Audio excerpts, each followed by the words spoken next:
Kylian Mbappé potentiellement blessé pour le mondial 2026 ou alors opéré pour une durée indéterminée. C'est ce qu'on va voir dans cette vidéo. N'hésitez pas, avant que je vous lâche toutes les infos que j'ai à ce sujet, à vous abonner, à lâcher un petit like. Ça m'aide énormément, les gars. Et pareil, regardez bien la vidéo jusqu'à la fin. Le watch time est très important. Je vous dirai toutes les infos qu'il y a à savoir, même jusqu'à la fin. Donc restez bien jusqu'à la fin parce que ça peut être très intéressant. Il y aura une petite info bonus sur Mbappé à la toute fin. Donc restez jusqu'au bout. Donc on sait que Kylian Mbappé est blessé au genou.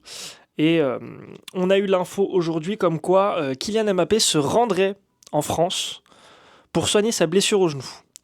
Le Français, apparemment, serait insatisfait des services médicaux du Real Madrid. Alors, ce qui est très marrant parce que du coup, on sait que évidemment, il avait l'habitude de services médicaux vraiment au top du top, avec le PSG. Hein, évidemment, on doit avoir un des meilleurs services médicaux de club, je pense, dans l'Europe entière, voire du monde. Et du coup, le ref, il revient en France pour se faire soigner. Assez marrant quand même. Évidemment, son genou, du coup, à voir ce que c'est. On a eu d'autres infos aussi que certaines personnes au Real Madrid pensent que Kylian Mbappé devrait se faire opérer. Enfin, devra. Le devra est très important. Devra se faire opérer du genou. Donc, il y a des gens qui pensent qu'il n'aura pas le choix que se faire opérer du genou s'il veut pouvoir, je pense, continuer dans de bonnes conditions à jouer au foot. Ce qui est aussi très intéressant à prendre en compte comme information, c'est que du coup le Real Madrid aussi pense que c'est nécessaire qu'il se fasse opérer du genou. Et Mbappé a consulté un expert pour examiner sa blessure. Il y a deux choses qu'on sait aussi, c'est qu'on est quasiment à 3 mois du mondial. 3 mois du mondial, ce qui veut dire opération du genou. Le temps que déjà il y a l'opération, on va dire une journée. Voilà. Le temps qui est rétablissement de l'opération, etc. Ensuite qui est rééducation. Ensuite qui est course. Ensuite qui est course à haute intensité, on va dire. Et qui est entraînement collectif, hein, individuel et ensuite entraînement collectif. Et ensuite potentiellement apte pour les matchs. Ça fait beaucoup de choses en 3 mois. On sait qu'une opération du genou, en fonction de comment ça se passe, ça peut être assez long quand même. Est-ce que ça tiendra les 3 mois ? Je ne sais pas. Plus il attend, de toute façon, plus il aura moins de chances, s'il se fait opérer, d'être là au mondial.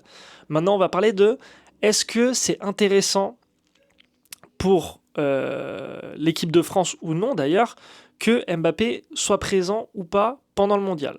Alors je pense toujours, moi j'ai un avis sur Mbappé, sur son style de jeu, etc. depuis quelques années. Si vous regardez souvent les vidéos, vous le connaissez, mon avis sur lui, sur ce qu'il peut apporter ou non à une équipe. Maintenant, il y a un fait réel, c'est que c'est un striker. Le mec, il fait que de marquer, il marque énormément. Donc il sera toujours très important dans une équipe. Maintenant, est-ce que je pense qu'il est indispensable à l'équipe de France ? Je sais pas. Je me pose la question parce que ça enlève un numéro 9. On est d'accord sur ça, ça enlève un numéro 9 à l'équipe de France, un vrai numéro 9. Par exemple, un Kitike qui est très bon en ce moment. Il y en aura plein d'autres. Il peut y avoir un Mateta, il peut y avoir plein d'autres numéros 9 qui peuvent être très utiles.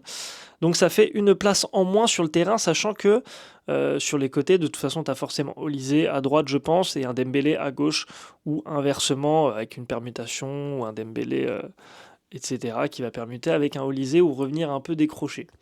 Mais on sait que devant, il laissera tout le temps Mbappé.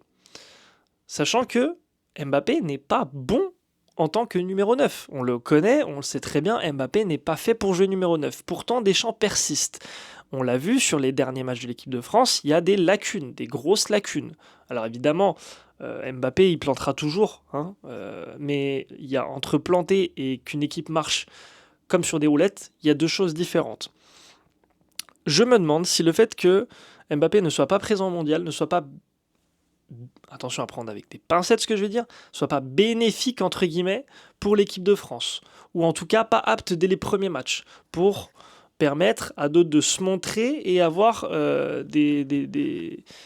une autre façon de jouer qui va permettre à l'équipe de France de mieux se développer dans le jeu. Voilà. Je pense que ça peut être intéressant de découvrir une équipe de France sans ce Mbappé.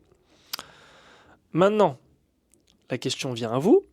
Qu'est-ce que vous pensez de cette take? Pour moi, voilà, je vous le dis, je le pose là. Pour moi, Mbappé, s'il n'est pas là, en vrai, c'est peut-être légèrement bénéfique à l'équipe de France. Légèrement. Parce qu'il sera toujours très utile à l'équipe de France, mais dans le jeu, dans le fond du jeu, etc., ce sera peut-être mieux. Il y aura peut-être moins de buts, mais on sera peut-être plus efficace. Maintenant, la question, je vous la retourne. Qu'est-ce que vous pensez de cette info? Pour vous, qu'est-ce que vous pensez de Mbappé, absent ou pas? Est-ce que pour vous, c'est intéressant s'il n'est pas là, ou est-ce que pour vous, c'est catastrophique s'il n'est pas là pour le Mondial 2026? J'ai hâte de savoir. En tout cas, merci d'avoir regardé cette vidéo, les gars, et on se dit à très vite. C'était Schmetux. Ciao.